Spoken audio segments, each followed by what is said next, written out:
اسلام اس چیز کی اجازت نہیں دیتا مخلوط تعلیم کی۔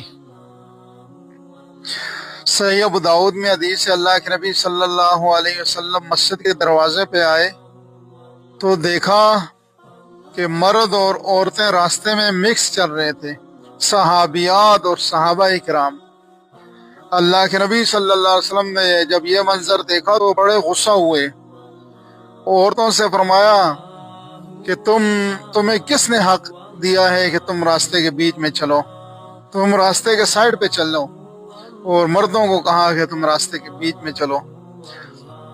اور اس کے بعد راوی حدیث فرماتے ہیں کہ اس کے بعد عورتیں جب راستے پہ چلتی تو اتنے سائڈ پہ چلتی، راستے کے دیواروں کے ساتھ، پتھروں کی دیواریں ہوا کرتی تھیں اس دور میں، تو دیواروں کے پتھروں کے ساتھ عورتوں کی چادریں اٹک جایا کرتی تھیں، اتنا جو ہے نا دیوار کے ساتھ لگ کے، دیوار کے ساتھ جڑ کے عورتیں چلا کرتی تھیں۔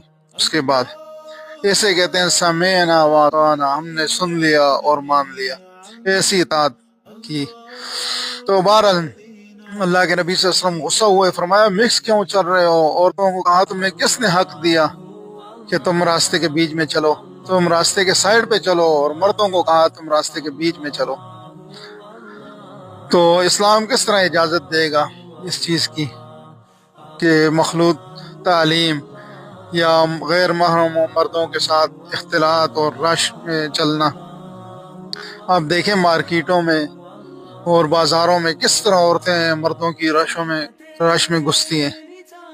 اسلام اس چیز کی اجازت نہیں دیتا کہ غیر محرموں کے ساتھ اس طرح کا اختلاط ہو اور ان کے ساتھ رش میں، تو منع کیا اللہ کے نبی صلی اللہ علیہ وسلم نے اس سے۔ صحیح ابو داؤد میں یہ